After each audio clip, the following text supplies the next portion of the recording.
2021년 초 30대 중반 신혼부부인 이준혁, 최수연 부부는 용인의 한 오피스텔에서 전세로 살고 있었습니다.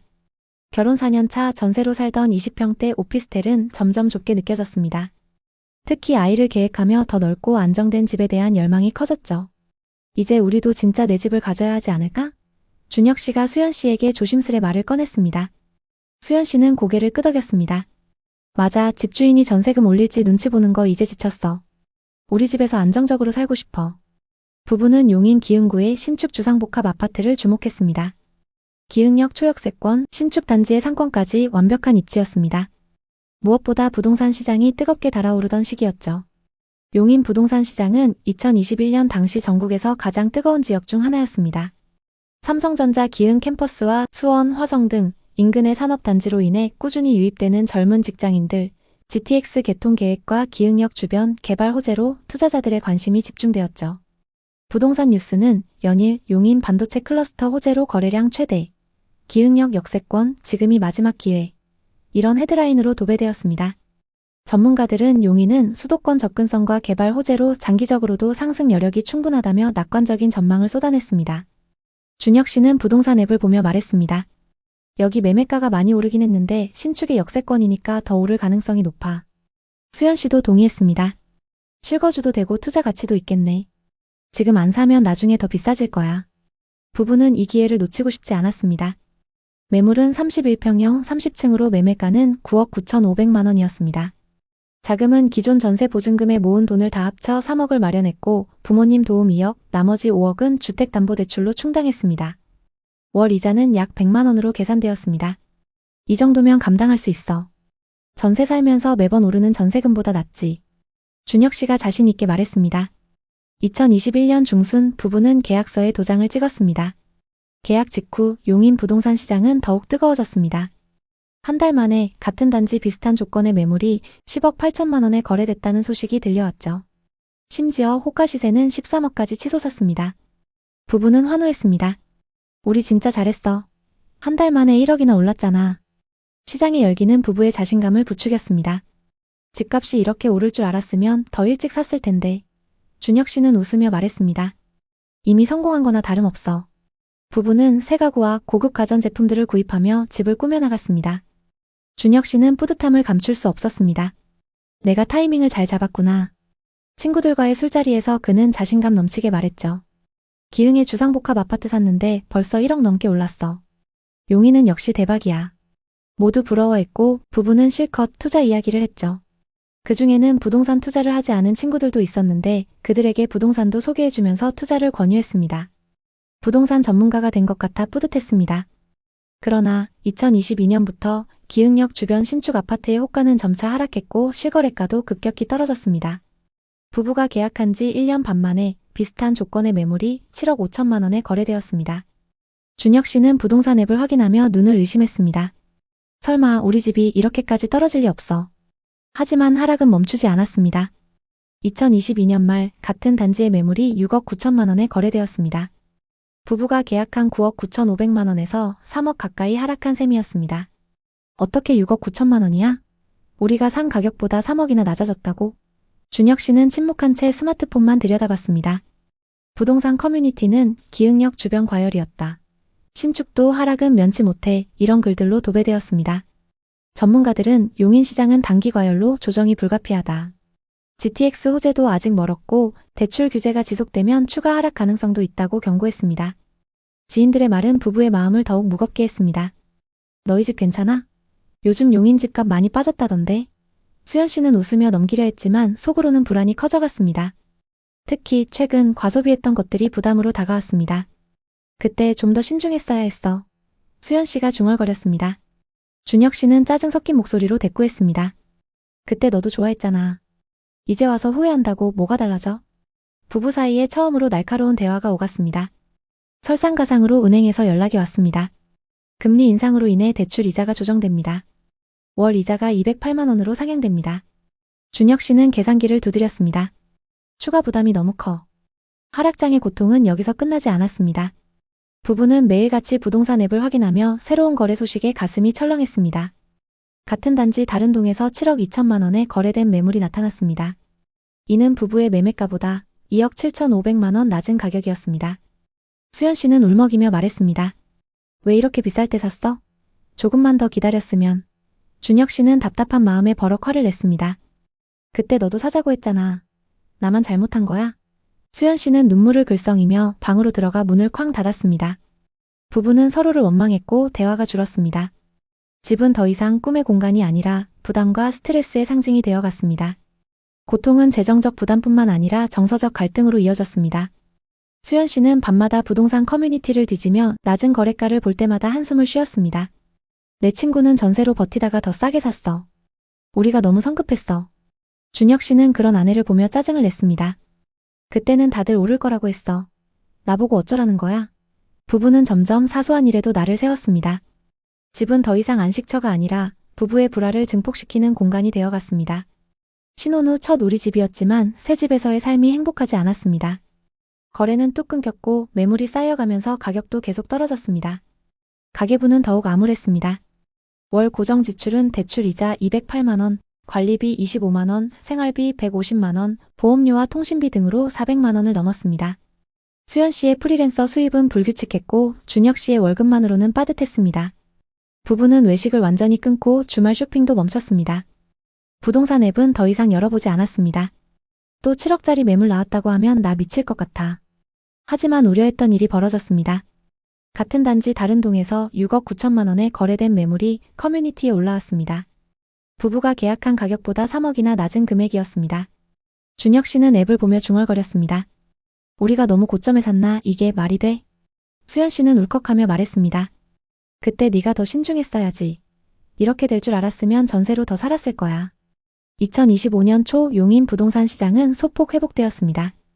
같은 단지 매물이 8억 3천만 원에 거래되었지만 여전히 부부가 계약한 9억 9,500만 원에는 한참 못 미쳤습니다.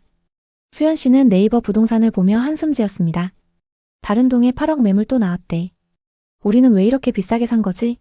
준혁 씨는 아무 말 없이 고개를 숙였습니다.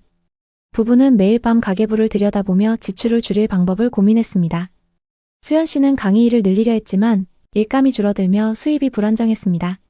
준혁 씨는 야근을 늘렸지만 늘어난 이자와 생활비를 감당하기엔 역부족이었습니다. 2025년 여름 부부는 점차 현실에 적응해갔습니다. 시세는 여전히 8억 중반선에서 머물렀고 부부의 매매가는 손실 구간이었습니다.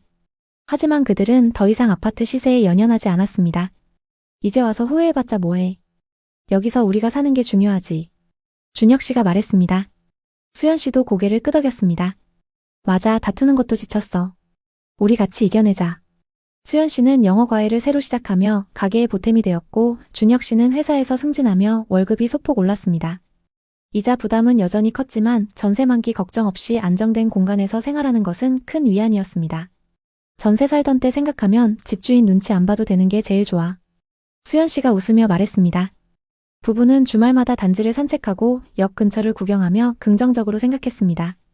한 번은 준혁 씨가 베란다에 서서 기흥역 방향을 바라보며 말했습니다. 서로 다투면서 힘들었지만 이 집은 우리 삶의 시작이잖아. 여기서부터 다시 시작해보자.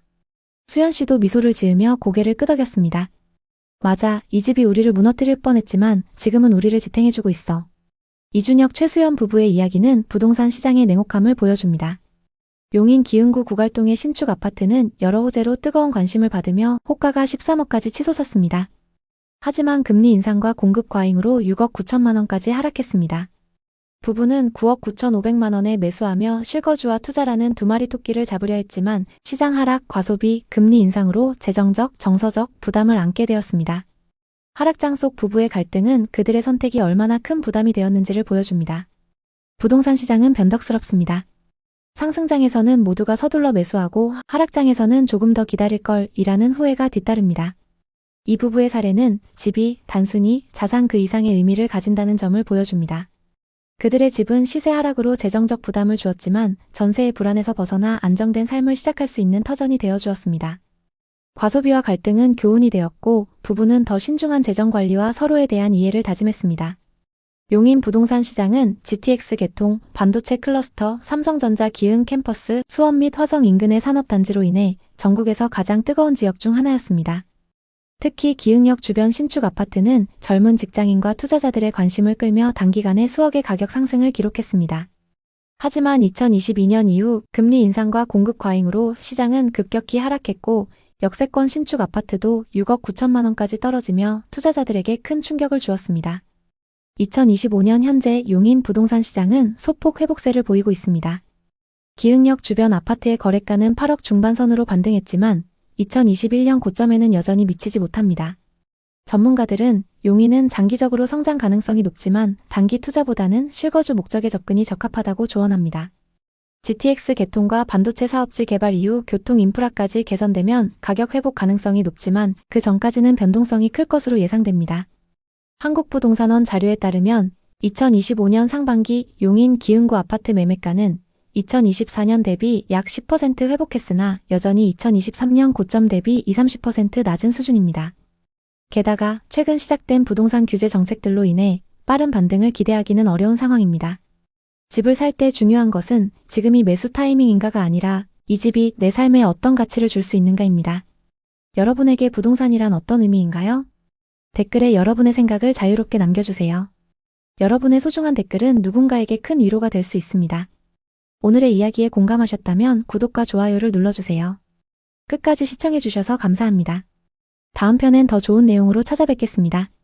중국인들과 육지 외지인들의 투자처로 주목받으면서 10억대까지 거래되던 제주도 타운하우스.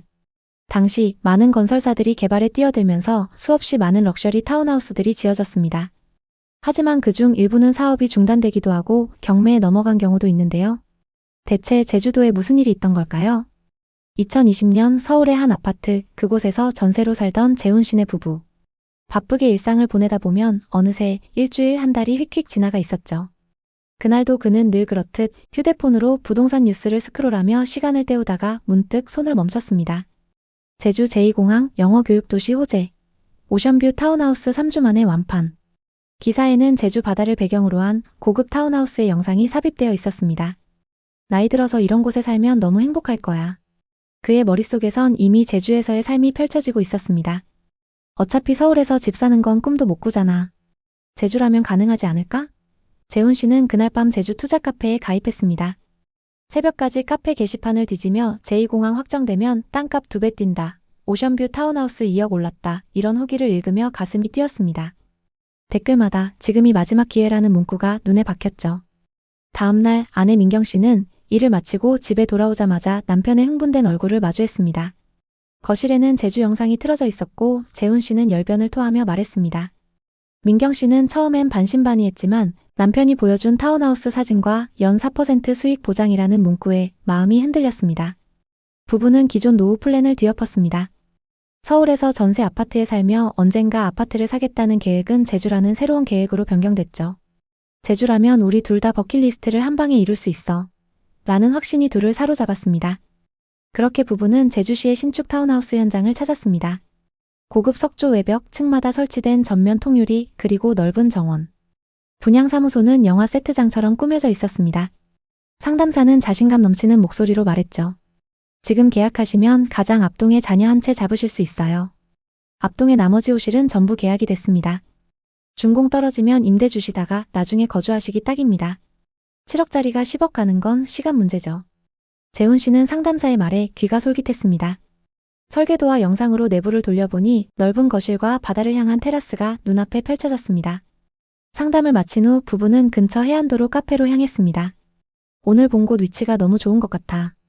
먼저 임대 줬다가 우리가 들어가서 살자. 그리고 집값이 많이 오르면 팔아도 되고. 결정은 빨랐습니다. 계약금 7천만 원은 부부의 예금 통장에서 즉시 이체됐습니다.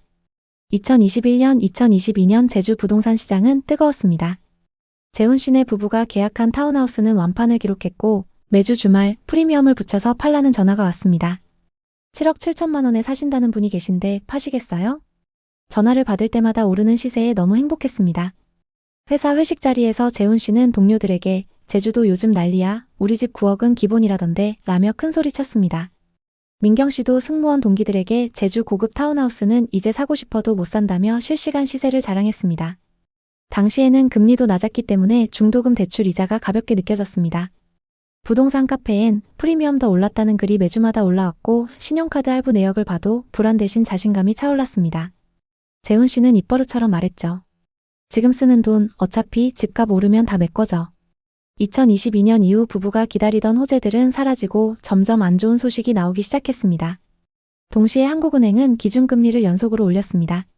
중도금 이자는 175만 원으로 껑충 뛰었습니다. 부부는 잠깐 흔들릴 뿐이야 라며 애써 웃었지만 불안은 커져갔죠. 심지어 작은 문제로 준공 일정도 몇 달씩이나 뒤로 밀렸습니다. 2023년 초 준공은 가까스로 마무리됐지만 입주율은 30%를 넘지 못했습니다. 가장 큰 문제는 임차인이었습니다.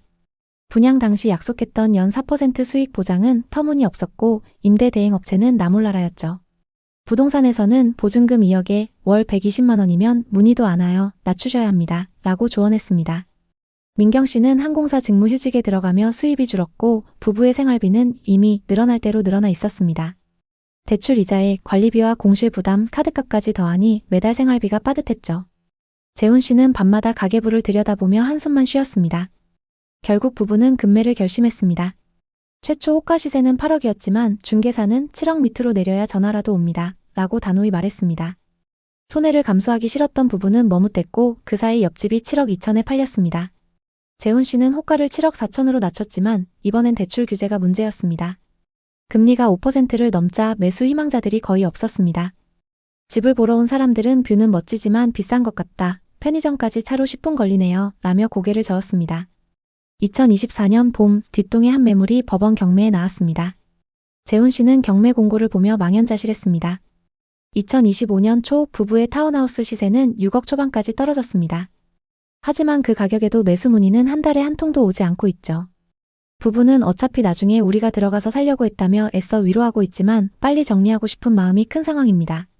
지금 제주 부동산 커뮤니티엔 수도권에서 번 돈, 제주에서 다 까먹었다는 글이 올라오고 있고 비슷한 사연이 하루에도 서너 건씩 쌓이고 있습니다. 대체 제주도에 무슨 일이 일어나고 있는 걸까요? 제주도 부동산 시장은 지난 10년간 극적인 변화를 겪었습니다. 2010년대 중반부터 관광붐, 영어 교육도시 개발, 제2공항 기대감으로 외지인 투자가 급증하며 부동산 가격이 급등했습니다. 특히 2019년 이후 제주 아파트 매매 지수는 급상승을 기록했으며 2021년에는 오션뷰 타운하우스와 공항 근처의 아파트가 10억을 가뿐히 넘었습니다. 외지인 거래는 2021년 1000건을 넘으면서 정점을 찍었습니다. 그러나 2022년부터 고금리와 수요 감소로 시장은 급락했습니다. 2024년 거래량은 전년 대비 35% 감소, 평균 가격은 10% 하락하며 침체가 심화되었습니다. 제주도 부동산 시장의 침체는 여러 구체적인 사례를 통해 확인할 수 있습니다. 다음은 최근의 대표적인 하락 사례들입니다. 한경면에 위치한 입주 4년차 아파트는 2025년 기준 48가구가 공실로 남아 있습니다. 총 99가구 중 거의 절반 가까운 수준인데요. 이 단지는 2021년 분양 당시 전용 84타입 기준 7억대의 고분양가로 외지인 투자자들을 끌어들였으나 고금리와 수요 감소로 인해 매매와 임대 모두 어려움을 겪고 있습니다. 현재 해당 단지의 매매가는 분양가 대비 약 20-30% 하락한 5억대에 거래되고 있습니다. 또 2025년 2월 입주를 시작한 에어릅의 한 아파트는 전체 세대의 60%가 비어있는 상태입니다. 이 단지의 분양가는 전용 84타입 기준 8억에 달했으나 현재 매물은 6억대까지 하락했음에도 거래가 거의 이루어지지 않고 있습니다. 외지인 세컨드하우스 수요를 기대했으나 투자 심리 위축으로 공실률이 치솟은 대표적인 사례입니다. 서귀포의 상황도 비슷한데요. 대정읍은 제주 영어 교육도시와 가까워 한때 외지인 투자로 호황을 누렸습니다. 하지만 2023년 이후 거래가 급감하며 2021년 10억대에 분양된 타운하우스가 현재 6, 7억대의 매물로 나와 있습니다. 일부 급매물은 분양가 대비 40% 이상 하락한 가격의 매물로 나와 있으나 여전히 매수자를 찾기 어려운 상황입니다. 제주공항과 인접해 있는 노영동의 아파트 전용 84타입은 2021년 6억 7천만 원의 신고가를 기록했으나 2025년 현재는 5억 2천만 원에 거래되며 1억 5천만 원 하락했습니다. 이 단지는 비규제 지역으로 외지인 투자가 활발했지만 최근에 매수 문의가 줄며 가격 방어가 어려워지고 있습니다. 이러한 사례들은 제주도 부동산 시장이 과거의 과열에서 벗어나 급격한 조정 국면에 접어들었음을 보여줍니다. 특히 고분양가로 공급된 신규 아파트와 타운하우스는 외지인 수요 감소로 인해 가격 하락과 공실 문제에 직면하고 있습니다. 2025년 4월 기준 제주도의 중공후 미분양 주택은 1227가구로 집계되었습니다. 이는 제주도 전체 미분양 주택 2485가구의 약 49.4%에 해당하며 전국 악성 미분양 주택의 10% 이상을 차지합니다. 이는 부산, 전남, 대구 등 다른 지역을 상회하는 비율로 제주도가 미분양의 중심지로 떠오르고 있음을 보여줍니다. 미분양은 특정 지역에 집중되어 있습니다. 애월읍, 조천읍, 한경면, 대정읍, 안덕면 등은 전체 미분양의 약 69%를 차지합니다. 또한 공실 문제도 심각합니다. 예를 들어 한경면의 입주 4년차 아파트는 현재 절반 가까이 빈집으로 남아있으며 애월읍의 신축 아파트는 공실률이 60%를 넘습니다. 외지인 수요 감소는 제주도 부동산 시장 침체의 핵심 요인입니다. 2021년 외지인 아파트 매수 거래량은 1117건으로 최고치를 기록했으나 2023년 361건, 2024년 211건으로 급감했습니다. 고금리와 부동산 불경기로 세컨드하우스 및 투자 수요가 얼어붙은 결과입니다. 신규 아파트 거래는 사실상 중단되었으며 구도심의 소형 아파트나 빌라만 저렴한 가격으로 간헐적인 거래가 이루어지고 있습니다. 읍면 단위의 전원주택과 타운하우스는 거래가 거의 없고 호가를 낮춰도 매수자를 찾기 어렵습니다. 이는 제주도 부동산이 단기간 내 회복되기 어려운 상황임을 보여줍니다.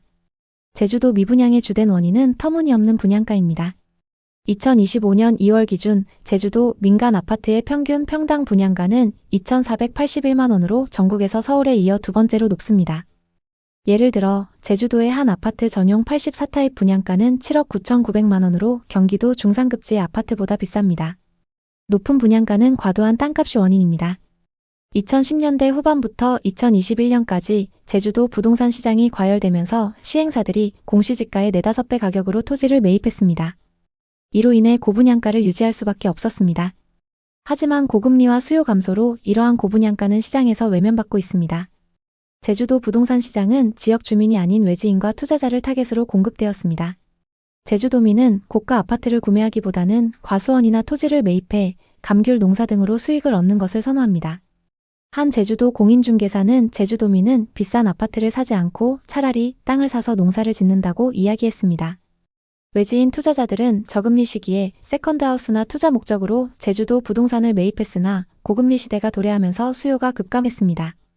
이로 인해 외지인을 겨냥한 고가의 아파트와 타운하우스는 미분양과 공실로 이어졌습니다. 2022년 이후 고금리 환경은 제주도 부동산 시장의 결정타를 날렸습니다. 저금리 시기에는 대출을 활용한 부동산 매입이 쉬웠지만 금리 인상으로 대출 부담이 커지며 투자 심리가 위축되었습니다. 특히 세컨드하우스처럼 필수적이지 않은 부동산에 대한 수요는 급격히 줄었습니다. 제주도는 관광 중심지로 자연환경은 매력적이지만 일자리와 경제적 기회가 제한적입니다. 높은 물가와 텃세 문제도 외지인 이주를 어렵게 만듭니다. 또한 섬이라는 지리적 특성상 자재 운송 비용이 추가로 발생해 건축 비용이 상승하며 이는 분양가에 반영됩니다. 제주도 부동산 시장은 단기 회복이 어려운 상황입니다. 투자 시 다음 사항을 고려하세요. 신축 아파트보다는 구도심의 소형 아파트나 빌라처럼 저렴한 매물을 검토하세요. 이들은 간헐적인 거래로 유동성이 있습니다. 또 단기 수익을 기대하기 어렵기 때문에 최소 5년 이상의 투자 기간을 설정하고 임대 수익을 목표로 하세요. 한 지역이나 유형에 집중 투자하지 말고 포트폴리오를 다각화하세요. 제주도 부동산 시장은 고금리와 수요 감소로 당분간 침체가 지속될 가능성이 높습니다. 제2공항 건설과 같은 개발 호재가 현실화되지 않는 한 단기 반등은 어렵습니다. 하지만 장기적으로는 제주도의 자연환경과 관광 수요가 시장 회복의 기반이 될 수 있습니다. 투자나 이주는 철저한 준비와 신중한 접근이 필요합니다. 제주도는 여전히 아름다운 섬이지만 부동산 시장은 미분양과 빈집 문제로 심각한 위기를 맞고 있습니다. 높은 분양가, 외지인 중심의 공급 구조, 고금리 환경, 그리고 지역적 한계가 시장 침체를 가속화하고 있죠. 앞서 살펴봤던 실제 하락 사례는 이러한 문제의 심각성을 보여줍니다. 투자를 고민하시는 분들이라면 급하게 매수에 나서기보다는 시장을 관망하며 가격이 안정화되기를 기다리시는 것이 좋습니다. 세컨하우스를 원한다면 전세나 월세 혹은 연세로 거주하며 시장 상황을 지켜보는 것이 현명한 판단입니다. 또 분양 사무실이나 부동산의 호객행위나 허위 매물에 속지 않도록 정보를 꼼꼼히 확인하세요. 제주도 부동산 투기 열풍은 많은 사람들에게 기회이자 동시에 큰 손해를 안겼습니다. 제주의 바다는 여전히 아름답지만 거품이 낀 가격에 휩쓸리면 큰 손실을 볼 수 있습니다. 철저한 사전 조사와 전문가의 조언을 통해 리스크를 최소화하며 현명하게 투자하시길 바랍니다. 제주도 부동산에 관심 있는 분들에게 도움이 됐으면 좋겠네요. 오늘도 영상 봐주셔서 감사합니다. 항상 여러분의 성공적인 투자를 응원하겠습니다. 오늘 영상이 도움되셨다면 구독, 좋아요 부탁드립니다. 감사합니다. 2021년 봄, 서울의 월세방에 살던 30대 후반 지우 씨는 잠을 이루지 못했습니다. 부동산 관련 유튜브 영상을 시청 중이었는데요. 화면에는 자극적인 제목들이 연달아 떠올랐습니다.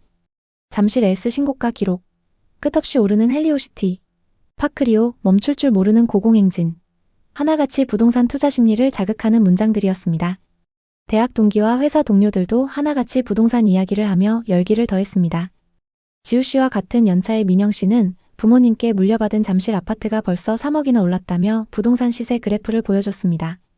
앞으로 서울 집값은 계속 오를 것 같다라는 민영 씨의 말에 지우 씨는 마음속에 불안감이 커졌습니다. 월세 120만 원 오피스텔에 살면서 내가 뭐 하고 있는 거지? 마흔을 코앞에 둔 지우 씨의 자본은 다음과 같았습니다. 적금 1억 9천만 원, 주식 6천만 원, 부모님께 증여받은 5천만 원. 광고업계에서 10년 넘게 일하면서 고액 연봉까지 이뤄냈지만 치솟는 서울 집값 앞에서는 턱없이 부족한 금액이었죠. 하지만 2%대 저금리 주택담보대출을 활용하면 강남 투자가 불가능한 꿈만은 아니었습니다. 친구들의 성공담과 커뮤니티의 상승론에 휩싸인 지우 씨는 점점 더 강렬한 투자 욕망에 사로잡혔습니다. 그녀는 밤낮을 가리지 않고 부동산 관련 자료를 검색했습니다. 송파구 구축 급매, 문정 대단지 매물, 대출 잘 받는 방법. 머릿속은 온통 부동산으로 가득했습니다. 그러던 어느 주말 지우 씨는 송파구 문정동의 한 부동산에 방문했습니다. 네이버 부동산에서 봤던 매물을 실제로 보려고 찾아갔던 거죠. 인근에서 유일하게 15평 매물이 있었고 단지 규모도 1000세대를 넘었습니다. 중개사는 그녀를 보고 자신있게 말했습니다. 송파에 이 정도 금액으로 살 수 있는 아파트는 없어요. 지금 계약 안 하시면 몇 달 뒤엔 8억까지 올라 있을 거예요.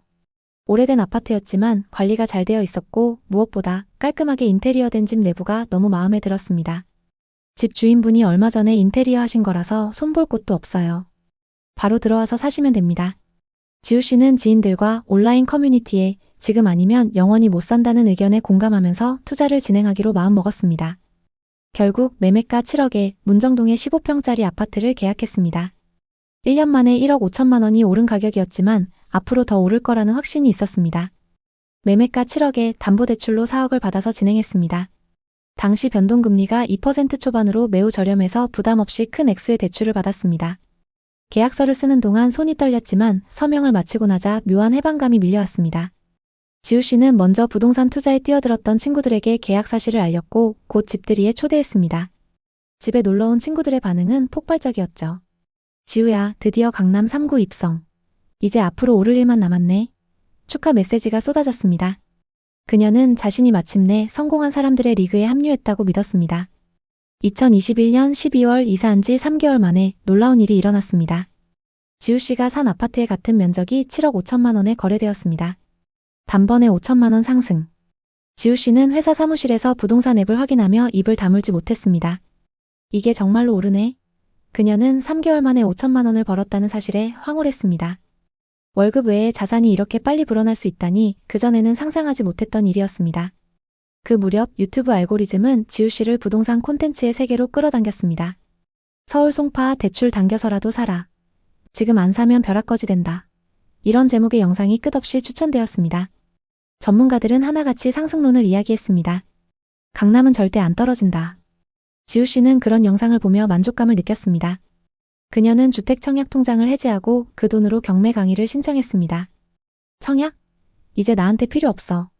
난 이미 서울 아파트가 있으니까. 그녀는 이제 집을 단순한 주거지가 아닌 인생 성공의 상징으로 여겼습니다. 크리스마스 시즌 그녀는 지인들과의 모임에서 자신의 투자 성공담을 자랑스럽게 늘어놓았습니다. 레버리지 투자가 최고야. 대출을 이용해서 돈을 버는 거지. 그녀의 말에 사람들은 감탄했고 지우 씨는 자신이 세상을 다 가진 듯한 기분이었습니다. 그러나 2023년 상황이 바뀌기 시작했습니다. 한국은행이 기준금리를 계속 올렸습니다. 지우 씨의 변동금리는 4.6%로 치솟았고 월 이자는 150만 원을 넘었습니다. 월급으로 감당이 가능했지만 생활비를 아껴가며 버텨야 했습니다. 친구들과의 모임 자리에서 한 친구가 조심스레 말을 꺼냈습니다. 이제 영끌은 진짜 위험하다던데. 너네 괜찮아? 지우 씨는 그 말을 듣고 싶지 않았습니다. 금리는 곧 내리겠지. 강남은 안 떨어져. 불안을 달래기 위해 그녀는 부동산 커뮤니티에서 긍정적인 글만 골라서 읽었습니다. 또 호갱 노노와 지역 카페에서도 상승론에 대한 내용만 봤죠. 그런 글을 볼 때마다 불안이 잠시 잦아드는 듯 했습니다. 하지만 TV를 켜면 매일같이 부동산 하락에 대한 뉴스가 나왔습니다. 2023년 초 현장 분위기가 궁금했던 지우 씨는 계약했던 부동산에 방문했습니다. 고객님, 요즘 집값이 많이 떨어지긴 했는데 그래도 곧 오를 거예요. 기다려보시죠. 하지만 금매 종이에 적힌 금액을 보고 너무 충격받았습니다. 15평 금매 5억. 7억에 샀던 아파트가 5억에도 안 팔리는 상황이었죠. 오를 거라고 믿음을 갖고 버티던 지우 씨는 몇 달 뒤 시세를 확인하기 위해서 다른 부동산에도 들렀습니다. 요즘 저 아파트 얼마나 하나요? 혼자 살 거라서 15평 정도면 충분해요. 중개사는 말했습니다. 금매로 나온 매물이 하나 있긴 한데 상태가 별로 안 좋아요. 시세는 4억 8천만 원입니다. 1층 매물이었지만 너무 충격적이었습니다. 언제까지 떨어질지 앞이 캄캄했죠. 집으로 돈 벌 생각이었는데 지금은 집이 감옥 같아요. 그녀는 소비를 극단적으로 줄였습니다. 필라테스 대신 집 앞 산책로, 배달 대신 집밥. 하지만 월급은 이자 납부일마다 증발했고 카드 할부는 끝없이 이어졌습니다. 2024년부터 강남권 금매가 소진되며 빠르게 시세를 회복했고 송파구 시장도 급상승세를 탔습니다. 하지만 소형 평형의 입지가 별로 좋지 않은 지우 씨의 아파트는 좀처럼 반등의 기미가 보이지 않았습니다. 2025년 5월 같은 평형의 매물이 5억 2,500만 원에 거래됐습니다. 손실은 1억 8천만 원. 시세는 언젠가 오를 거야. 근데 그 시기가 언제일까? 지우 씨는 여전히 부동산 시세를 보며 한숨을 쉬고 있습니다. 대출이나 갭 투자와 같이 레버리지 투자는 양날의 검입니다. 금리가 낮을 땐 기회지만 상승기엔 치명타가 될 수 있죠. 또 호가 시세는 절대적인 지표가 될 수 없습니다. 호가가 계속 올라도 실제 매수자가 없으면 의미가 없기 때문이죠.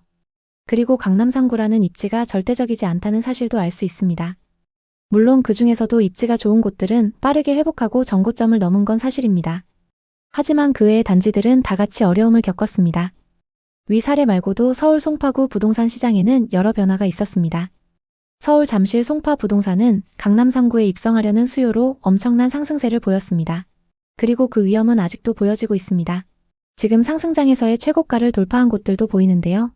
하지만 같은 송파구인데도 상승기 가격에 비해 30%까지 빠진 곳도 있습니다. 그럼 이곳들은 지금이 적정 가격일까요? 지금부터 송파구의 하락 아파트를 확인해보고 지역 전반적인 분위기를 살펴보겠습니다. 그리고 영상 후반부에는 현재 송파구에서 주목해야 하는 곳을 소개하겠습니다. 송파의 아파트를 고민하고 계신다면 오늘 영상 끝까지 시청해주세요. 그럼 14억 7천만 원까지 거래됐던 아파트부터 살펴보겠습니다. 송파구 풍납동에 위치한 동아 한가람입니다. 이 아파트는 95년식 782세대 최고 18층의 아파트입니다.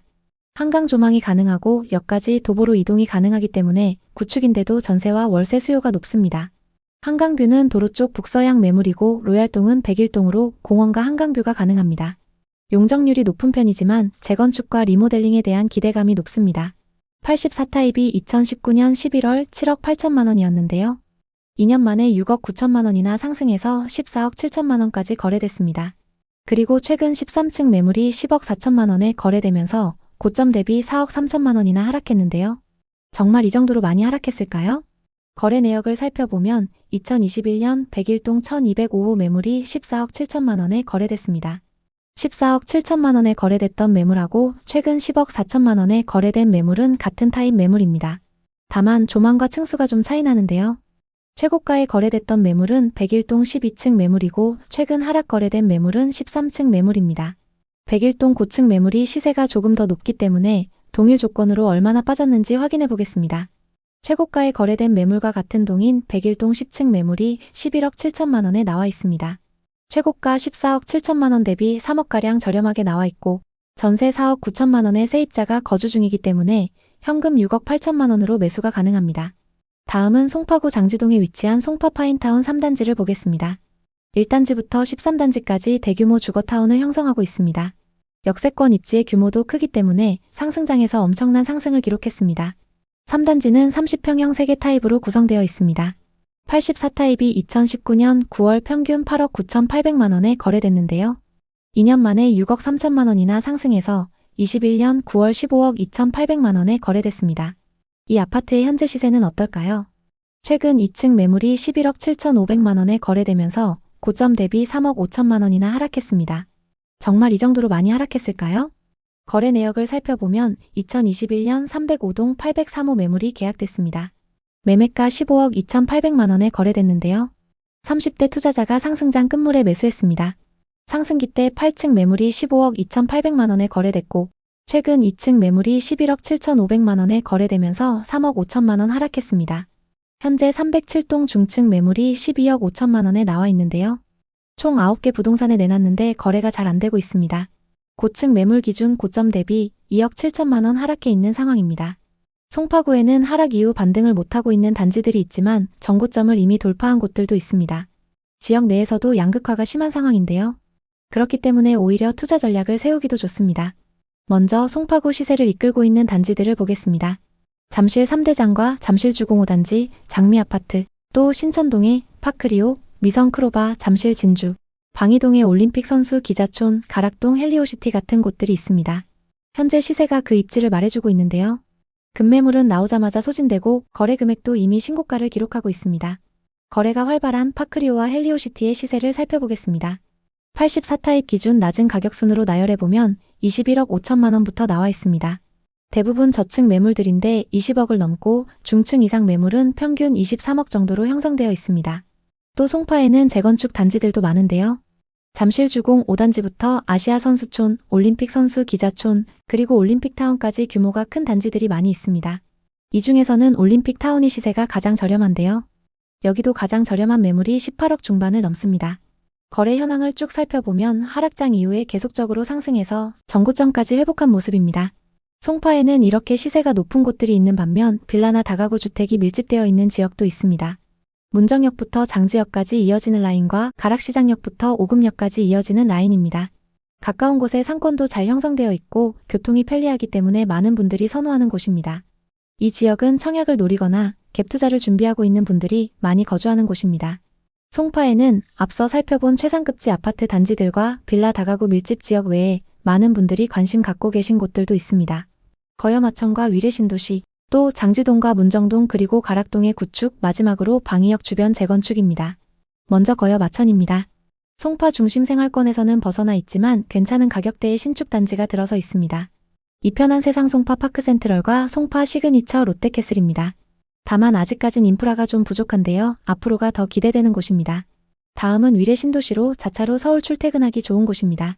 물론 거주하시는 분들은 교통체증을 많이 얘기하시지만 이 정도 입지면 충분히 좋습니다. 20평대 아파트로는 송파 꿈의 그린과 송파 더 센트레가 있고 조금 더 큰 평형을 원하시면 위례 송파 푸르지오와 힐스테이트 송파 위례가 있습니다. 좀 더 송파 중심지랑 가까운 게 좋은 분들은 8호선 장지역 인근을 보시면 좋은데요. 송파 파인타운과 파크 하비오 푸르지오가 있습니다.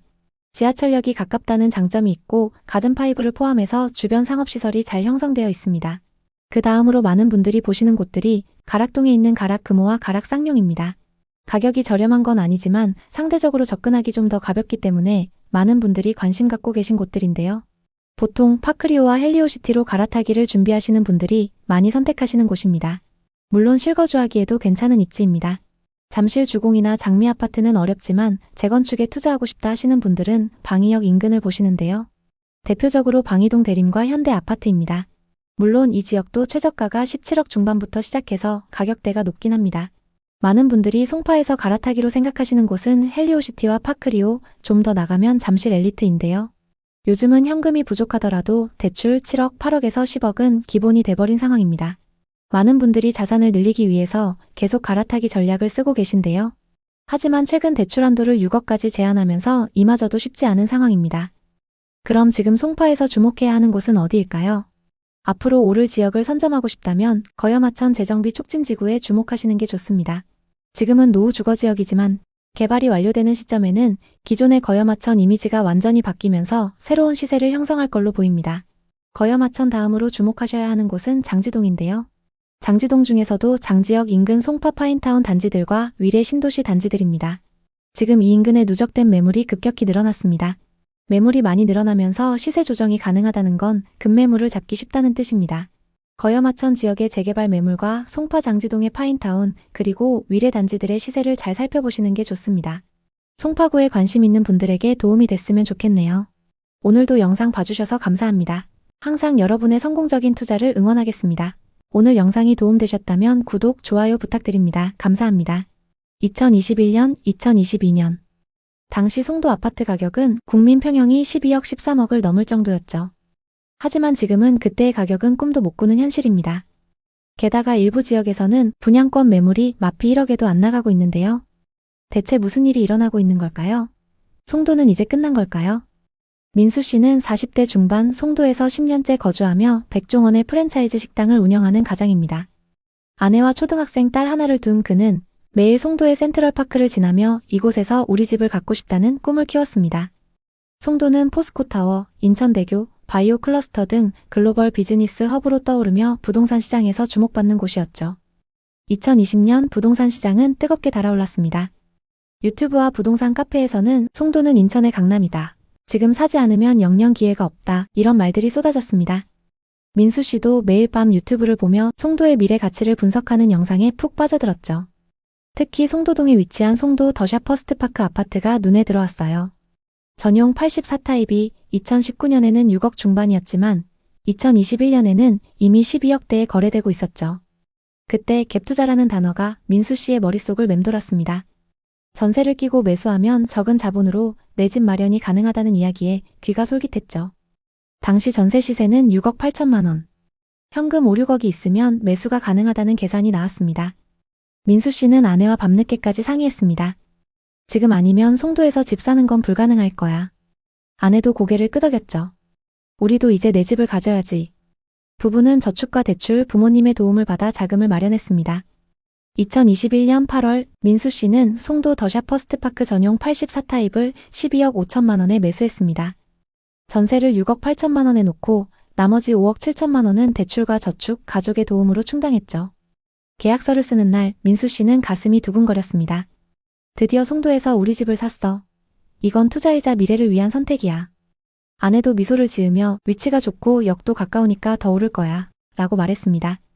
계약 후 몇 달 동안 송도 부동산 시장은 폭발적으로 상승했습니다. 2021년 말 민수 씨의 아파트는 놀랍게도 13억 7천만 원까지 거래되며 최고가를 찍었죠. 부동산 커뮤니티는 열기로 가득했습니다. 송도는 끝없이 오른다. GTX 개통되면 15억도 가능하다. 이런 글이 매일 올라왔습니다. 민수 씨는 동네 부동산 중개소에서 만난 중개사의 말에 귀를 기울였죠. 송도는 글로벌 허브예요. 외국인 투자자도 몰리고 바이오 클러스터까지 생기면 대박입니다. 부부는 매일 집값이 오르는 걸 보며 행복했고 민수 씨는 매일 새벽 센트럴파크를 산책하며 이곳이 우리 집이라는 생각에 미소가 절로 나왔습니다. 커뮤니티에서는 같은 단지 주민들이 이 아파트는 아직 더 오를 여지가 많다며 기대감을 공유했죠. 민수 씨는 속으로 생각했습니다. 우린 정말 완벽한 선택을 했어. 내가 타이밍을 잘 잡았구나. 친구들과의 술자리에서 그는 자신감 넘치게 말했죠. 전세 끼고 샀는데 벌써 1억 넘게 올랐어. 송도는 대박이야. 모두 부러워했고 부부는 실컷 투자 이야기를 했죠. 그중에는 부동산 투자를 하지 않은 친구들도 있었는데 그들에게 부동산도 소개해주면서 투자를 권유했습니다. 부동산 전문가가 된 것 같아 뿌듯했습니다. 하지만 2022년 초 시장에 이상 기류가 감지됐습니다. 미국의 기준금리 인상 소식이 들리며 국내에서도 금리 인상 이야기가 본격화됐죠.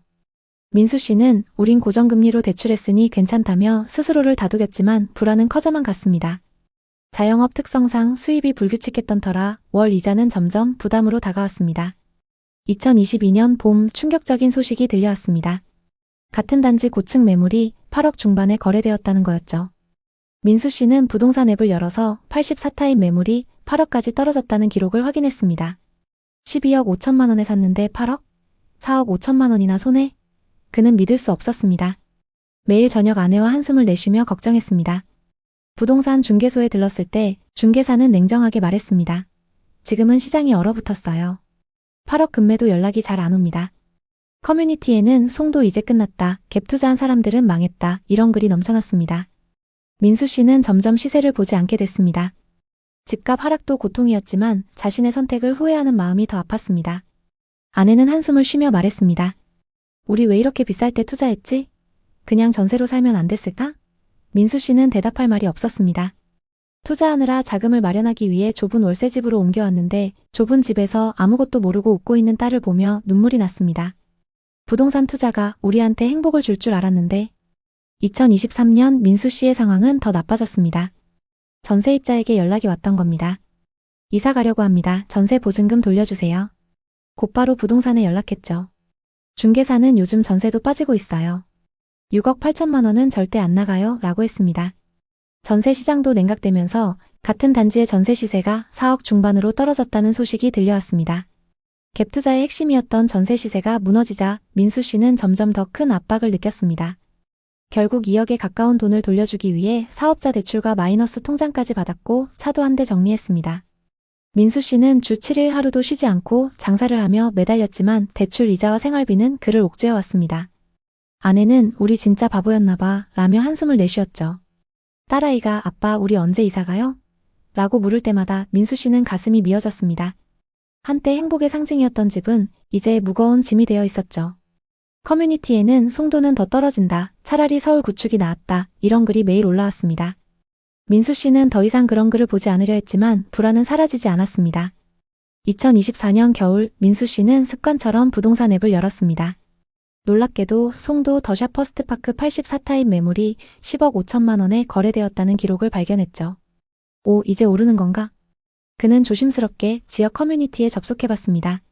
놀랍게도 송도 센트럴파크 인근 단지들의 호가가 조금씩 반등하고 있다는 글이 올라오고 있었습니다. 금리 인상 기조가 멈추고 전세 수요가 다시 늘면서 역세권 신축 단지로 매수 문의가 들어오고 있다는 소식이 들렸죠. 부동산 중개사도 말했어요. 그나마 송도 중에서도 우리 단지가 반등이 빠른 편이에요. 조금만 더 기다려보시죠. 민수 씨는 아내에게 이 소식을 전했습니다. 여보, 요즘 분위기가 좀 나아졌대. 10억 5천만 원까지 올랐어. 하지만 아내는 담담하게 답했죠. 그래도 12억 5천만 원까지는 아직 멀었잖아. 현실은 냉혹했습니다. 10억 5천만 원까지 회복했지만 여전히 2억의 손해를 안고 있는 상황이었죠. 그래도 민수 씨 부부는 무너지지 않았습니다. 아내는 주말마다 카페 아르바이트를 시작했고 민수 씨는 쉬는 날을 줄여가며 수입을 늘리려 노력했습니다. 적금은 없었지만 대출을 조금씩 상환하고 있었죠. 무엇보다 가족은 서로를 다독이며 버텼습니다. 어느 날 아내가 말했습니다. 잘해보려다 이렇게 된 거야. 민수 씨는 고개를 끄덕였습니다. 만약 그때로 돌아간다면 같은 선택을 했을까? 그 질문에는 답하지 못했지만 그는 한 가지를 깨달았습니다. 포기하지 않고 버텨냈다는 사실이 중요하다는 걸 말이죠. 2025년 7월 민수 씨는 여전히 송도에서 생활하고 있습니다. 집값은 빠르게 오르지 않지만 그는 더 이상 매일 시세를 확인하지 않습니다. 조금씩 다시 오르고 있다는 믿음과 열심히 살며 버티고 있다는 사실이 중요했죠. 아내는 말했습니다. 집값이야 오르든 말든 우리가 살아가는 게 중요해. 김민수 씨의 이야기는 특별하지 않습니다. 부동산 상승장의 끝자락에서 기회를 잡으려 했던 수많은 사람들의 이야기와 같습니다. 송도는 한때 인천의 강남으로 불렸지만 하락장에서는 투자 실패의 상징이 되기도 했습니다. 하지만 집값이 오르든 떨어지든 결국 버티는 사람이 승리하기 마련입니다. 앞으로 회복까진 많이 남긴 했지만 언젠간 고점까지 회복할 그날을 기다리며 열심히 살아가고 있다는 사실이 중요합니다. 모두가 지금이 기회다라고 외칠 때 그 기회를 주려는 사람은 큰 리스크를 감수해야 합니다. 반대로 모두가 끝났다고 말할 때 누군가는 조용히 기회를 만들기도 하죠. 부동산은 장기적인 싸움입니다. 또 집은 투자 대상이기 전에 삶의 터전입니다. 송도는 탄탄한 실수요가 있다고 강조하시는 분들도 있습니다. 서울에서 주거 비용이 너무 오르다 보니 발전 가능성이 크다는 송도로 이주해 온 분들도 많고 송도국제학교나 대학을 비롯한 교육 인프라를 선호하는 분들도 많습니다. 그러나 문제는 저금리 시절 지나치게 대출을 이용한 경우 금리 인상을 감당하지 못하고 급매를 던지는 사람들이 속출할 수 있다는 점입니다. 실제로 2022년 하반기부터 2023년에 걸쳐 송도에 급매물이 나온 사례가 많습니다. 대출을 받으려고 해도 금리가 높아 망설이고 그 사이 매물이 계속 축적되면서 가격이 더욱 빠졌습니다. 그렇다면 지금이 곧 바닥인지 아니면 더 빠질 가능성이 있는지 이런 질문이 자연스럽게 나오게 됩니다. 송도는 여전히 거래량이 부족합니다. 그만큼 수요가 적다는 뜻이고 빠른 회복을 장담하기 어려운 상황입니다. 송도 부동산 시장을 단기적으로 보면 보합세를 유지할 가능성이 높습니다. 다만 장기적으로 보면 반등할 가능성도 있는데요. 우선 서울 수도권 상급지의 부동산 시장이 반등하면 송도에도 긍정적 영향을 미칠 수 있습니다. 또 GTX 노선 공사가 빠르게 진행되거나 추가 개발 호재가 현실화되면 수요가 회복될 수 있습니다. 만약 송도의 실거주 목적이라면 1에서 409의 입지가 좋은 단지를 우선 고려하되 장기 거주 계획을 세우시는 게 좋습니다. 투자 목적이라면 GTX 등 호재의 진행 상황을 자세히 점검해야 합니다. 신규 입주 물량이 많은 6809는 단기 하락 리스크가 크므로 입지가 탄탄한 지역을 선별하시는 게 좋습니다. 2025년 현재 송도 부동산 시장은 매물 누적 현상과 저조한 거래를 보이면서 좀처럼 반등하지 못하고 있습니다. 일부 단지는 최고가 대비 50% 이상 하락하며 투자자들에게 큰 손실을 안겼고 마이너스 프리미엄 사례는 분양권 시장의 불안감도 키우고 있습니다. 그럼에도 송도는 국제 비즈니스, 교육, 교통 인프라 등 여전히 잠재 가치를 갖고 있습니다. 오늘 살펴본 민수 씨의 이야기처럼 눈앞의 기회보다 중요한 건 자신에게 맞는 전략을 세우는 거 아닐까요? 구독자 여러분, 이 이야기를 어떻게 들으셨나요?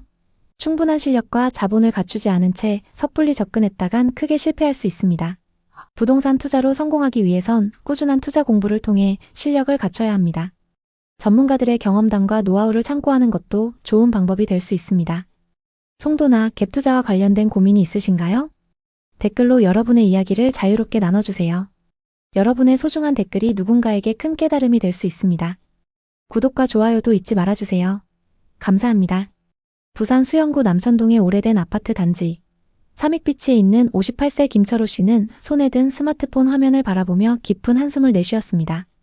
화면에는 부동산 앱에 표시된 그의 아파트 시세가 적혀 있었습니다. 이럴 줄은 정말 몰랐는데 내가 부동산을 너무 쉽게 봤나?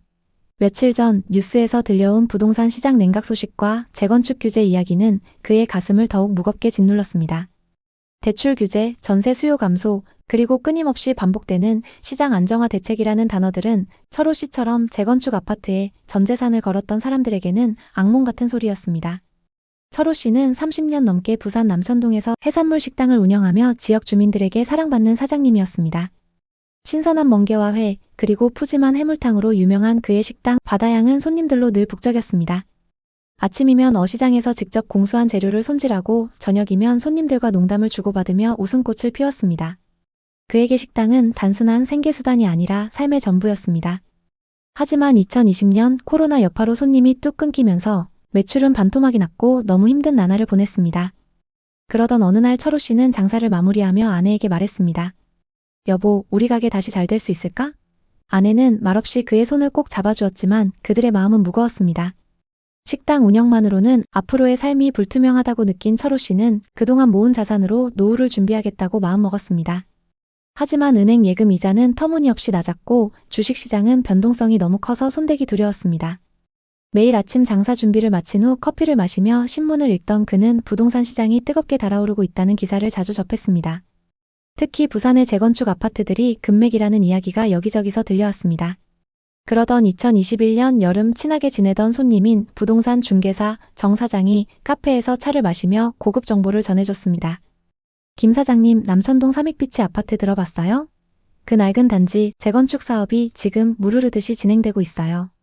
부산에서 돈 좀 있는 투자자들은 벌써 다 들어갔고 서울에서도 투자자들이 들어와서 사재기하고 있대요. 지금 안 사면 나중에 땅 치고 후회할 겁니다. 그 말은 철호 씨의 마음을 단번에 흔들었습니다. 삼익비치는 1970년대에 지어진 낡은 아파트 단지였지만 남천동이라는 바다와 가까운 프리미엄 입지와 재건축 기대감으로 최근 몇 년간 부산 부동산 시장의 중심에 있었습니다. 특히 2021년은 부산 전체가 부동산 열풍에 휩싸인 시기였습니다. 해운대, 광안리, 남천동 같은 해변 지역은 무조건 오른다는 낙관론이 팽배했고 재건축 단지에는 투자자들이 몰려들었습니다.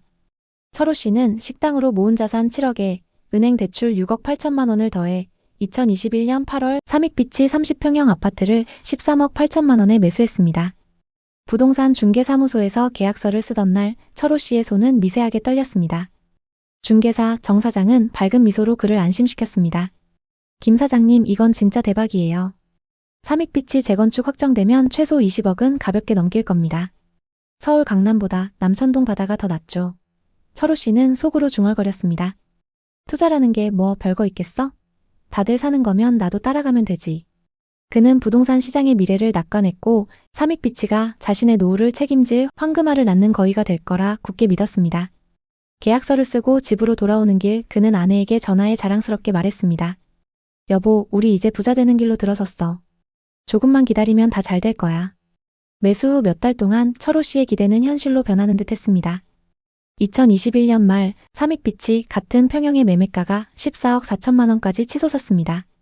부동산 앱에서 확인한 호가는 무려 16억까지 올라 있었습니다. 동네 손님들과 맥주를 마시며 그는 자랑했습니다. 제가 삼익빛이 샀을 때 다들 비싸다고 했는데 벌써 2억 넘게 올랐어요. 재건축만 되면 20억도 문제없다네요. 손님들도 맞장구를 치며 부러운 눈빛을 보냈습니다. 철호 씨는 아내와 저녁 식사 자리에서 희망의 찬 목소리로 말했습니다. 여보, 이 기세면 몇 년 안에 대출 다 갚고 남는 돈으로 식당을 리모델링 할 수도 있어. 좀 더 큰 가게로 옮겨도 되고. 아내도 미소 지으며 고개를 끄덕였습니다. 그들은 부산 바다를 바라보며 재건축 후 새로 지어질 초고층 아파트에서의 삶을 상상했습니다.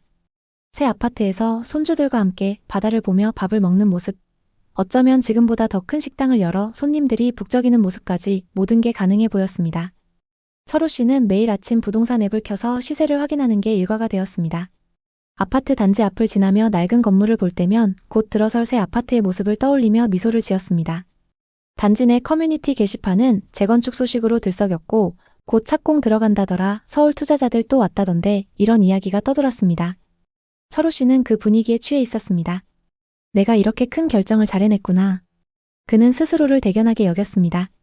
하지만 그 달콤한 꿈은 오래가지 못했습니다. 2022년 초 한국은행이 기준금리를 인상하면서 부동산 시장에 찬바람이 불기 시작했습니다. 정부는 대출 규제를 강화하며 투기 과열을 잡겠다고 나섰고 부산의 부동산 시장도 점차 냉각되기 시작했습니다. 처음엔 큰 걱정을 하지 않았습니다. 재건축 단지인데 설마 빠지겠어? 남천동은 바다도 있고 입지가 최고잖아. 철호 씨는 자신을 다독이며 시장이 곧 회복될 거라 믿었습니다. 그는 친구들과의 술자리에서 여전히 낙관적인 목소리로 말했습니다. 지금 좀 흔들려도 재건축 확정되면 다 올라갈 거야. 삼익빛이 같은 단지는 절대 안 떨어져. 그러나 2022년 하반기로 접어들면서 상황은 점점 심각해졌습니다. 수요가 급격히 줄어들면서 집주인들이 매물을 싸게 내놓기 시작했습니다. 삼익빛이 단지 내에서도 급매물이 하나둘 등장했고 매매가는 서서히 하락했습니다. 철호 씨는 부동산 앱을 켤 때마다 가슴이 조마조마했습니다. 설마 우리 아파트도 떨어지겠어? 그는 애써 부정했지만 불안은 점점 커져만 갔습니다. 2023년 3월 철호 씨는 거래 내역을 보고 눈을 의심했습니다. 삼익빛이 같은 평형의 매물이 8억 8천만 원에 거래됐습니다. 불과 1년 반 만에 5억 원이 넘게 하락한 겁니다. 이게 도대체 무슨 일이야? 그는 급히 부동산 중개사무소에 전화했습니다. 중개사 정 사장은 한숨 섞인 목소리로 답했습니다. 김 사장님, 요즘 분위기가 너무 안 좋아요. 집주인들이 계속 매물을 내놓아서 가격이 쭉쭉 내려가는 거예요. 재건축은 아직 몇 년 더 남았고 금리도 계속 오르니까 솔직히 지금은 버티는 수밖에 없어요. 철호 씨는 그날 밤 잠을 이루지 못했습니다. 거실 창문 너머로 보이는 삼익빛의 낡은 건물들은 더 이상 꿈의 상징이 아니었습니다. 녹슨 철근과 균열된 벽은 그의 불안을 그대로 투영하는 듯 했습니다. 단지 커뮤니티 게시판에는 금매 8억 5천만 원 나왔다, 이제 끝났다, 이런 글이 도배되고 있었습니다. 철호 씨는 아내에게 차마 이 사실을 말하지 못했습니다. 대신 혼자 거실 소파에 앉아 멍하니 천장을 바라봤습니다. 내가 뭐 잘못한 거지? 다들 좋다고 했는데. 며칠 후 그는 부동산 중개사무소를 직접 찾아갔습니다. 문을 열고 들어서자 정 사장이 익숙한 미소로 맞이했습니다. 김 사장님, 요즘 좀 힘드시죠? 그래도 삼익빛이는 입지가 워낙 좋아서 언젠가는 오를 겁니다. 철호 씨는 떨리는 목소리로 물었습니다. 지금 팔면 얼마에 나갈까요? 정 사장은 잠시 망설이다 대답했습니다. 지금 분위기면 8억 8천만 원 정도요. 금매로 내놓으면 8억 5천만 원에도 거래될 수 있어요. 그 말을 듣는 순간 철호 씨의 머릿속은 하얗게 변했습니다. 13억 8천만 원에 샀던 아파트가 5억이나 하락했다는 사실이 믿기지 않았습니다. 그는 아무 말 없이 중개사무소를 나왔습니다. 집으로 돌아오는 길 남천동 바다의 파도 소리가 유난히 쓸쓸하게 들렸습니다. 2024년 6월 상황은 더 악화되었습니다. 전국적으로 부동산 시장이 조금씩 회복 조짐을 보였지만 부산의 재건축 단지들은 여전히 침체의 늪에서 벗어나지 못했습니다. 삼익빛의 매매가는 8억 2,300만 원까지 떨어졌습니다. 철호 씨가 13억 8천만 원에 샀던 아파트가 3년도 안 되어 5억 5,700만 원이나 하락한 겁니다. 그는 부동산 앱을 켤 때마다 심장이 내려앉는 기분이었습니다. 커뮤니티 게시판에는 금매도 안 나간다, 재건축까지 버틸 돈 있는 사람만 살아남는다. 이런 글이 올라왔고 댓글에는 좌절과 분노가 가득했습니다. 매달 빠져나가는 대출 이자는 점점 더 무거운 짐이 되었습니다. 식당 매출로는 6억 8천만 원 대출의 이자를 감당하기 벅찼습니다. 은행에서 온 이자 납부 안내 문자를 볼 때마다 그는 숨이 막히는 듯 했습니다. 재건축만 시작되면 분명 오를 거야. 지금 팔면 손해가 너무 커. 내가 평생 모은 돈인데. 하지만 그의 목소리에는 자신감보다 두려움이 더 크게 묻어났습니다. 아내는 더 이상 아무 말도 하지 않았지만 그녀의 눈빛에는 걱정이 가득했습니다. 철호 씨는 밤마다 잠을 이루지 못했습니다. 식당이 잘 되던 시절 새벽 어시장에서 재료를 고르던 때가 떠올랐습니다. 그때는 힘들어도 손님들의 웃음소리가 그를 버티게 했습니다. 하지만 이제는 텅 빈 식당만이 그를 괴롭혔습니다. 그는 혼잣말로 중얼거렸습니다. 아니야, 식당도 다시 잘 될 거야. 힘내서 해봐야지. 2025년 7월 삼익비치의 매매가는 9억 2천만 원까지 소폭 회복했습니다. 커뮤니티 게시판에는 이제 바닥 찍은 거 아니냐, 절차가 조금씩 진행되면 금방 회복할 거다, 이런 글이 올라오기 시작했습니다. 하지만 철호 씨가 처음 매수했던 13억 8천만 원에는 여전히 4억 6천만 원이나 모자랐습니다. 그는 부동산 중개사무소 앞을 지나며 유리에 적힌 매매가를 보고 한숨을 쉬었습니다. 내 평생 식당에서 번 돈인데. 그날 저녁 철호 씨는 아내와 마주 앉아 오랜만에 진지한 대화를 나눴습니다. 아내는 잠시 침묵하다 천천히 입을 열었습니다. 당신 말대로 지금 팔면 손해가 크잖아. 재건축까지 버텨보는 게 낫지 않을까? 내가 아르바이트라도 구해볼게. 당신도 너무 자책하지 마. 그 말에 철호 씨는 가슴이 먹먹해졌습니다. 평생 식당에서 함께 고생했던 아내가 이제 와서 아르바이트를 하겠다고 하니 자신의 선택이 더욱 후회스러웠습니다. 그는 아내의 손을 잡으며 말했습니다. 미안해, 여보. 내가 잘못 판단했어. 그래도 당신 믿고 끝까지 가볼게. 며칠 후 철호 씨는 단지 입구에 걸린 현수막을 보았습니다. 사업 시행인가 그 문구를 보며 그는 한참을 멍하니 서 있었습니다. 희망일까? 또 다른 시련일까? 그는 주머니에서 스마트폰을 꺼내 부동산 앱을 켰습니다. 여전히 9억 2천만 원. 그는 천천히 앱을 껐습니다. 그래, 조금만 더 버텨보자. 여기까지 왔잖아. 그는 아내와 상의 끝에 집을 안 팔고 버티기로 결심했습니다. 철호 씨는 다시 힘내서 장사를 시작했습니다. 예전처럼 손님이 많진 않더라도 그동안의 노하우로 식당을 열심히 운영하며 대출 이자를 감당해보려 했습니다. 아내도 주말에 카페 아르바이트를 시작했고 부부는 서로를 다독이며 하루하루를 버텨냈습니다. 철호 씨는 아침마다 남천동 바다를 바라보며 다짐했습니다. 이 바다처럼 우리도 끝까지 버텨낼 거야. 2025년 8월 현재 부산의 부동산 시장은 지역에 따라 명암이 엇갈리고 있습니다. 해운대나 광안리 같은 중심지는 신축 단지를 중심으로 거래가 조금씩 살아나고 있지만 재건축 단지들은 여전히 가격 방어가 쉽지 않습니다. 삼익비치의 최근 시세는 9억 2천만 원에서 9억 5천만 원 선으로 소폭 오르내리고 있지만 2021년의 고점 14억 중반은커녕 매수 가격 13억 8천만 원을 회복하려면 아직 갈 길이 멉니다. 정부의 대출 규제는 여전히 투자자들의 발목을 잡고 있고 집주인들이 내놓은 급매물은 시장의 불안을 키우고 있습니다. 철호 씨는 단지 내 카페에 앉아 커피를 마시며 창밖을 바라봅니다. 재건축 현수막이 바람에 흔들리는 모습이 눈에 들어옵니다. 그는 속으로 중얼거립니다. 부동산은 숫자만이 아니야. 사람의 마음 그리고 삶이 담겨있지. 평생 식당에서 손님들과 웃으며 밥을 나누던 그에게 부동산 시장은 그 어떤 것보다도 예측하기 어려웠습니다.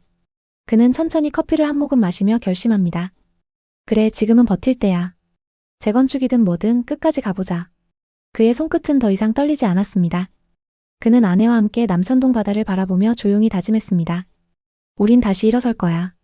이 이야기를 들으며 어떤 생각이 드셨나요? 철호 씨처럼 부동산 투자에 뛰어들었다가 예상치 못한 손실을 경험한 적이 있으신가요? 재건축의 꿈을 쫓았지만 현실의 벽에 부딪힌 분들도 많을 겁니다. 부동산 시장은 숫자만이 아니라 사람의 희망과 좌절 그리고 삶의 이야기가 담겨있는 공간입니다. 여러분도 철호 씨처럼 어려운 결정을 내려야 했던 순간이 있었나요? 댓글에 여러분의 이야기를 자유롭게 남겨주세요. 여러분의 경험이 누군가에게는 한 번 더 생각할 기회가 될 수 있습니다. 이 영상을 통해 부동산 투자의 위험성과 신중함의 중요성을 다시 한번 생각해보는 계기가 되셨길 바랍니다.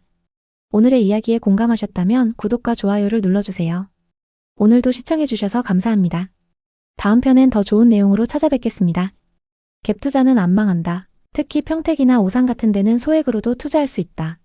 사기만 하면 무조건 돈 번다. 불과 몇 년 전 얘기입니다. 지난 상승장 결혼 5년 차인 승호 씨네 부부는 부동산 공부에 한창이었습니다. 사실 그 전까지 부동산의 부자도 모르던 두 사람은 당시 부동산이 급격히 오르는 걸 보고 뒤처지지 않기 위해 공부를 시작했습니다. 그렇게 시간 날 때마다 유튜브와 블로그 각종 서적을 뒤지며 부동산 투자 공부를 하고 있었습니다. 그러던 어느 날 한 영상을 보게 됐는데요. 이 지역에 투자하면 무조건 돈 벌 수 있습니다. 각종 호재가 눈에 들어왔고 부동산 전문가는 말했습니다. 지금이 부동산 투자의 마지막 기회. 고덕 신도시와 지제역 그리고 브레인시티. 평택에서 기회를 노려보세요. 하나같이 부동산 투자 심리를 자극하는 문장들이었습니다. 그 당시 대학 동기와 회사 동료들도 다들 부동산 이야기를 하며 자랑하기 바빴습니다. 아내 유연님과 대학 친구인 미니님은 신혼 때 무리해서 샀던 서울 아파트가 벌써 2억이나 올랐다며 부동산 시세 그래프를 보여줬습니다. 앞으로 서울 집값은 계속 오를 것 같다라는 미니님의 말에 유연님은 마음속에 불안감이 커졌습니다. 우리는 지금 전세 살고 있는데 계속 이렇게 살아도 되는 건가? 당시 부부는 저렴한 구축 아파트의 전셋집에서 월급을 저축하며 투자 기회를 노리고 있었습니다. 매번 떨어지는 신혼부부 전용 청약에 지쳐 있었죠. 하지만 서울 수도권의 아파트 가격은 이미 그들이 모아놓은 돈으로는 꿈도 꾸기 어려운 수준이었죠. 이대로라면 평생 집 한 채 못 사겠구나 라는 불안이 부부의 마음을 짓눌렀습니다. 하지만 2%대 저금리 주택담보대출을 활용하면 부동산 투자가 불가능한 꿈만은 아니었습니다. 지인들의 성공담과 커뮤니티의 상승론에 휩싸인 부부는 점점 더 크게 투자에 대한 욕심이 생겼습니다. 밤낮을 가리지 않고 부동산 관련 자료를 검색했죠. 수도권 구축 급매, 부동산 투자 방법, 소액 투자. 머릿속은 온통 부동산으로 가득했습니다. 그러던 중 유튜버의 말 한마디가 부부의 투자 심리를 자극했습니다. 지금 갭 투자로 시드머니를 늘리고 갈아타기를 하면서 점점 서울 쪽으로 이동하세요.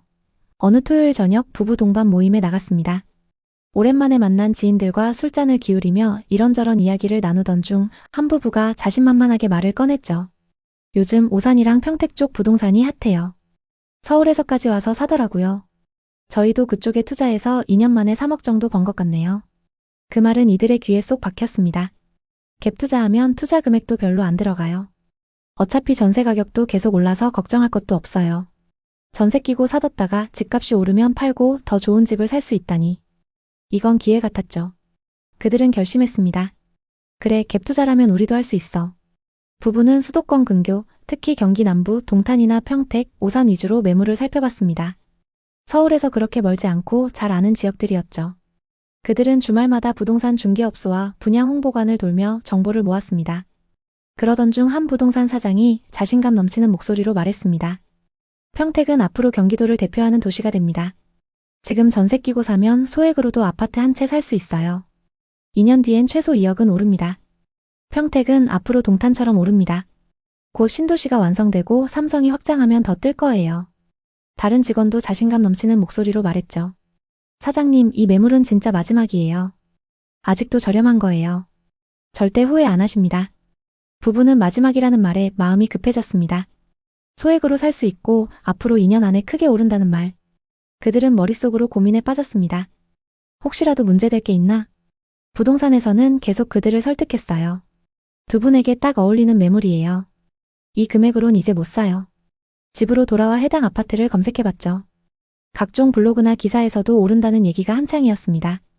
결국 부부는 확신을 갖게 됐습니다.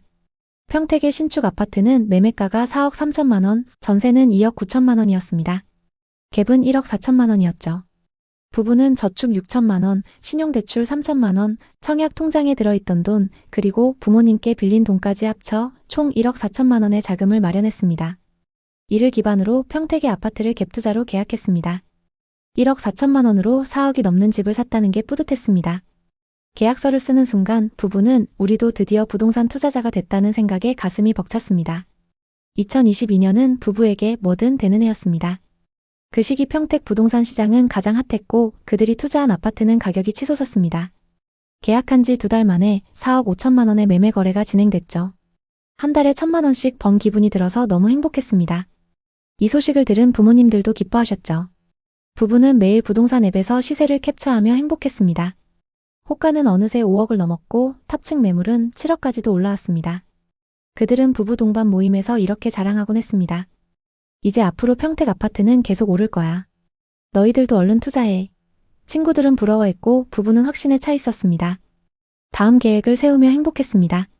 우리 이 아파트를 비싸게 팔아서 시세 차익을 만들고 동탄의 20평대 아파트로 갈아타자. 마치 부동산 고수가 된 것 같은 느낌이었고 블로그도 개설해 부동산 투자 스토리를 작성하기도 했습니다. 그뿐만 아니라 상승장은 부부의 소비 패턴도 완전히 바꿨습니다. 집값이 오르면서 마치 부자가 된 듯한 착각에 빠졌죠. 집으로 매달 1,000만 원씩 버는데 이 정도쯤이야 라는 생각으로 쇼핑도 자주 하고 거의 매일 외식을 했죠. 아직 시세 차익을 본 것도 아니었는데 올라가는 숫자만 보고 부부는 이미 돈을 번 것처럼 행동했던 거죠. 매달 늘어가는 카드값을 볼 때마다 조금씩 불안했지만 어차피 집값이 오르면 다 해결될 거기 때문에 큰 문제 없을 거라 생각했습니다. 주말마다 스크린 골프와 명품 쇼핑을 즐기며 성공한 투자자라고 느꼈습니다. 하지만 이 모든 소비는 그들의 재정 상황을 점점 더 악화시키고 있었습니다. 불과 몇 달 만에 금리 인상으로 전세와 매매 금액이 동반 하락하기 시작했습니다. 전세 대신 월세가 늘어났고 그에 따라 부부가 계약한 아파트의 전세 시세도 급락했습니다. 전세입자가 전세금 5천만 원을 낮춰달라고 요구했죠. 마이너스 통장 대출에 고금리 대출로 5천만 원을 겨우 구해 전세 재계약을 진행했습니다. 더 나쁜 소식은 4억 3천만 원에 계약했던 아파트의 시세가 2억 9천만 원까지 하락했다는 겁니다. 이자 폭탄을 맞으면서 순식간에 1억 5천만 원을 날려버린 셈이었죠. 2025년 5월 동일 타입의 거래 금액은 2억 8천만 원이었습니다. 부부는 아직도 1억 5천만 원 손해 중입니다. 결국 갭투자로 시세 차익을 보려던 계획은 완전히 틀어졌고 언제 본전까지 회복할지도 알 수 없는 상황입니다. 평택과 인접해 있는 오산의 상황도 비슷합니다.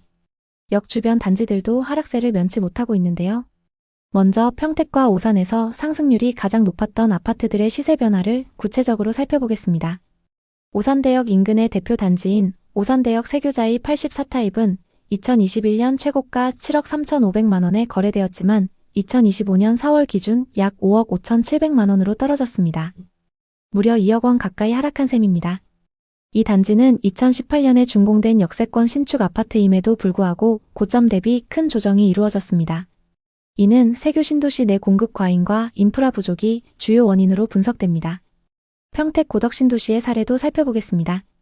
평택 고덕 신도시의 자연엔 자이 84타입 역시 2021년 9억까지 거래되었으나 2025년 4월 기준 5억 수준으로 정확히 4억 하락했습니다. 고덕국제 신도시는 삼성전자 반도체 공장과 협력사들의 입주로 초기 관심을 끌었지만 엄청난 수의 신축 아파트 공급이 이루어지며 매물이 계속적으로 쌓이고 있습니다. 이로 인해 추가 하락 가능성이 제기되고 있는 상황입니다. 그렇다면 오산과 평택의 부동산 시장이 왜 이렇게 하락했을까요? 오산 세교지구와 평택 고덕 신도시는 최근 대규모 아파트 단지가 연이어 입주하며 공급이 수요를 초과했습니다.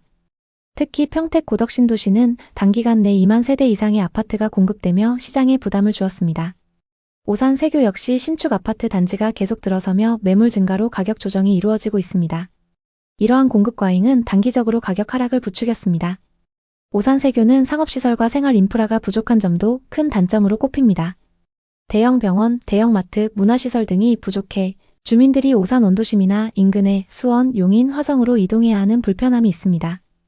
예를 들어 세교지구 주민들은 대형 병원을 가기 위해 차로 3-40분 거리를 이동해야 합니다. 평택 고덕 신도시도 비슷한 문제를 안고 있습니다. 고덕 중심부는 상업시설과 병원이 점차 확충되고 있지만 외곽 지역은 여전히 인프라가 미비합니다. 이는 주거 편의성을 떨어뜨리고 수요가 고덕 중심지로만 몰리는 양극화 현상을 낳고 있습니다. 또 오산과 평택은 수원, 광교, 용인, 화성, 동탄 등 인근 도시들과 치열한 경쟁을 벌이고 있습니다. 특히 광교와 동탄은 교통, 교육, 상업, 의료 등 인프라가 잘 구축되어 있어 젊은 층과 신혼부부들에게 인기가 많습니다. 반면 오산과 평택은 상대적으로 인프라가 덜 발달해 경쟁력이 떨어지고 이로 인해 부동산 시장 회복이 더딘 상황입니다. 물론 좋은 점도 있습니다. 오산 세교지구는 깔끔한 신도시 환경과 가성비 좋은 아파트로 주목받고 있습니다. 현재 세교지구에는 자이, 힐스테이트, 레미안 등 브랜드 아파트가 다수 입주해 있으며 가격은 여전히 매력적입니다. 예를 들어 세교지구의 국민평형 아파트는 현재 4억에서 5억대의 매물로 나오고 있습니다. 이는 인근 수원이나 용인, 동탄에 비해 훨씬 합리적인 가격입니다. 그리고 세교지구의 상가 공실률은 놀라울 정도로 낮습니다. 이는 임대료가 상대적으로 저렴하고 주민들이 지역 내에서 소비하며 활발히 생활하고 있다는 증거입니다. 오히려 광교나 동탄의 상권은 활성화에 어려움을 겪고 있어 세교의 상권이 상대적으로 안정적임을 알 수 있습니다. 한 30대 신혼부부는 초등학교와 유치원이 도보거리에 있어 아이 키우기에 정말 좋아요. 동네가 조용하고 공기도 맑아서 만족스럽습니다. 라고 전했습니다. 하지만 의료와 상업시설 부족은 공통된 불만이었습니다. 50대 주민부는 무릎 통증 때문에 물리치료를 받으려면 시내까지 40분씩 걸려요. 대형 병원이 없어서 아쉬워요. 라고 토로했습니다. 다만 희망적인 소식도 있습니다. 오산시는 세교지구 내 대형 메디컬 센터와 복합상업시설을 2026년까지 완공할 계획을 발표했습니다. 또 다른 주민은 곧 병원이 들어온다고 들었어요. 상가가 더 활성화되면 좋을 것 같아요. 라며 기대감을 드러냈습니다. 세교지구의 한 부동산 사무소에서 만난 김모 공인중개사는 세교는 오산의 강남이에요. 오산천이 흐르고 동탄과 용인으로의 교통 접근성이 좋아 젊은 층이 많이 찾죠. 라고 말했습니다. 현재 아파트 거래는 다소 주춤하지만 4억 5억 원대의 적정 가격 매물은 빠르게 소진되고 있다고 했는데요. 그분은 집값이 급등하지 않고 물가 상승분 정도만 반영돼 실수요자들에게 좋은 기회예요. 장기적으로 인프라가 개선되면 가치가 더 오를 겁니다. 라며 상승을 전망했습니다. 평택은 오산과 달리 글로벌 기업들이 몰려드는 산업 중심지입니다. 고덕 신도시를 중심으로 삼성전자 반도체 공장과 협력사들의 입주가 이어지며 일자리 창출이 꾸준합니다. 고덕 신도시 내 30평대 아파트는 현재 4, 5억대에 거래되며 오산 세교와 비슷한 가성비를 자랑합니다. 하지만 외곽 지역은 교통과 인프라 부족으로 수요가 고덕 중심지로 몰리는 양극화 현상이 두드러집니다. 사실 고덕 신도시 외곽 지역은 상업시설과 병원이 부족해 많은 주민들이 불편을 호소하고 있습니다. 예를 들어 고덕 외곽의 한 주민은 마트나 병원을 가려면 차로 20-30분을 이동해야 해요. 중심지로 가야 모든 걸 해결할 수 있어 불편하죠. 라고 말했습니다. 하지만 평택시는 고덕 신도시 내 상업지구 개발을 가속화하고 있으며 2027년까지 대형 쇼핑몰과 병원 유치를 계획 중입니다. 이는 지역의 생활 편의성을 높이고 부동산 시장 회복의 키가 될 것입니다. 평택의 가장 큰 강점은 반도체 산업의 성장입니다. 최근 좀 주춤하고 있지만 삼성전자는 고덕 신도시에 대규모 투자를 이어가고 있으며 2030년까지 추가 공장 증설을 계획하고 있습니다. 이는 고용 창출과 인구 유입으로 이어져 부동산 시장에 긍정적인 영향을 줄 가능성이 큽니다. 한 부동산 전문가는 고덕 신도시는 반도체 산업의 중심지로 장기적으로 안정적인 수요가 예상됩니다. 인프라만 보완된다면 가격 반등 가능성이 높아요. 이렇게 전망했습니다. 오산 세교와 평택은 입지와 성장 가능성, 호재 등 여러 측면에서 각자 다른 메리트를 갖고 있습니다. 오산 세교는 깔끔한 신도시 환경과 합리적인 가격으로 신혼부부와 젊은 층에게 사랑받고 있습니다. 평택은 반도체 산업의 성장으로 장기적인 투자 잠재력을 보유하고 있죠. 하지만 두 지역 모두 생활 인프라 부족이라는 공통된 과제를 안고 있습니다. 오산시는 세교지구 내 병원과 상업시설 확충을 통해 이 문제를 해결하려 하고 있으며 평택은 고덕 신도시의 상업지구 개발과 교통망 확충에 힘쓰고 있습니다. 예를 들어 오산시는 2026년까지 세교지구에 대형 메디컬 센터와 복합 쇼핑몰을 완공할 계획이며 평택시는 고덕 신도시와 평택 원도심을 연결하는 트램 도입을 검토 중입니다. 이러한 인프라 개선은 두 지역의 부동산 가치를 높이는 계기가 될 것입니다. 오산 세교와 평택은 가성비 좋은 부동산과 성장 가능성을 동시에 갖춘 지역입니다. 현재의 가격 하락은 공급 과잉과 인프라 부족에서 비롯되었지만 두 지역 모두 이를 해결하기 위한 적극적인 개발 계획을 추진 중입니다. 이럴 때일수록 개발 진행 상황과 부동산 지표를 계속적으로 체크하시는 게 좋습니다. 지금 오산과 평택 부동산에 관심 있는 분들께 드리는 조언은 신중함입니다. 과도한 대출로 무리하게 매수하는 것은 위험하며 입지가 좋은 지역과 호재 진행 상황을 철저히 분석해야 합니다. 지금은 시장을 관망하면서 자본과 실력을 늘려야 할 때입니다. 앞으로도 오산과 평택을 포함한 부동산 시장의 최신 현황을 빠르고 정확하게 전달하겠습니다. 오늘 영상이 도움이 되셨다면 구독과 좋아요 부탁드립니다. 여러분의 성공적인 부동산 투자를 항상 응원합니다. 감사합니다.